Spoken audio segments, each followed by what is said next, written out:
What's up, guys? Josh here. So I wanted to show you my new little toy that I built. So one kick scooter. I actually went to Harbor Freight a couple months ago.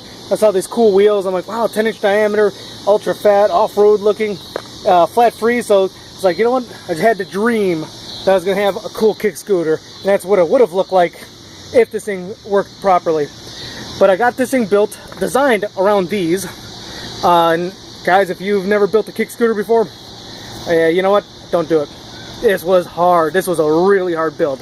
So I got this thing built after one prototype that failed. That was all made out of aluminum. I made the whole thing up. I went to step on it and it just bent in half. So that's when I found out that I actually detempered, or whatever the heck you want to call it, the aluminum tubing. And yeah, it was just soft stuff. It was, yeah, it folded on me. But then I made it out of this. This is a 1.25" OD stainless steel tubing with a 16 gauge wall. I got 1-inch OD 16 gauge stainless steel tube. So I was sticking with pretty standard stuff. My first design actually had a stainless steel coupling, like a 1-inch water coupling that I bored out to fit for a 1-inch ID. So you can see a little bit of the remnants of that one. Again, these are all things I ran into. So my first thing was a standard water coupling that was drilled out. That thing actually froze up on me. It galled. You know, galling is when material starts balling up and just, you know, binding on itself. Yeah, and it just completely failed. So then I swapped it back out to the same 1.25" OD tubing. I bought bronze bushings, and hold on, I got these 1-inch diameter bushings. These are 1-inch ID, 1.125" OD. Hypothetically, it should have fit perfect for this pipe. Problem was that after I welded this on, that distorted the pipe, giving it obviously not a round shape, but I don't know, however it pushed and pulled. So after I pressed these things in, that obviously made that out of shape, and it was a compound effect that obviously my nice round shaft would not fit through an oval hole. So I tried sanding them out, boring them out, I tried doing all kinds of stuff. Finally, I just pressed my handlebar shaft into them, and it just froze lock solid. That thing actually, yeah, it was like I welded it in. So pressed it back out again, and I ended up getting a 1-inch diameter hole saw and just boring through just to more or less clear that open again. And honestly, that gave it a nice tight fit. I mean, this is not loose at all. I would actually consider this very tight, but yeah, you got to put a little muscle into it to turn it right now, but she'll break in. These are oil impregnated bronze, so it is actually a porous material, but works for me. I also upgraded my wheels to Magliner wheels. These are official Magliner wheels, precision ball bearings.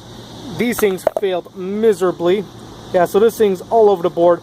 I'd get a good 15-foot roll out of one kick on this. These things, you get a good kick, and it's the feel of this is just unbelievable. So it's unbelievably efficient for your amount of kicking, if you want to talk about it that way. Standard 32-inch skateboard deck. I do plan on putting grip tape on there, but again, I just had to get this thing up and running.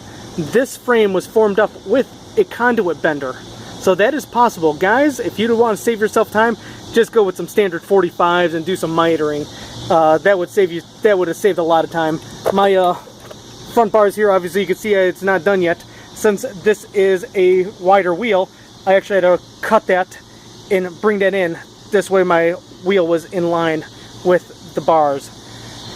So, given what that is, this is also a hollow tube. I just use a 5/8 shaft collar to bolt that on. Underneath, I put 6 tabs on there, not knowing what I was going to need, but these I don't need. These actually almost lined up perfectly with the original holes. You can see the pipe after I formed that up in a pipe bender. Not a pipe bender, let me rephrase that, conduit bender.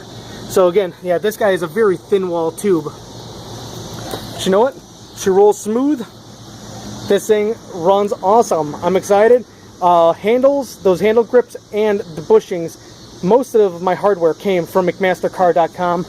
And yeah, you can see a little bit of the name there. So guys, if you're looking for basic hardware, that is definitely the place to go. Guys, thank you very much for watching. Yeah, I would not recommend building your own. I'm not doing this again. It's too much labor. It took me 2 prototypes and way too many hours. Thanks for watching. Give me a thumbs up if that helps, if you like it. And please don't forget to subscribe. It helps the channel a lot. Later, guys.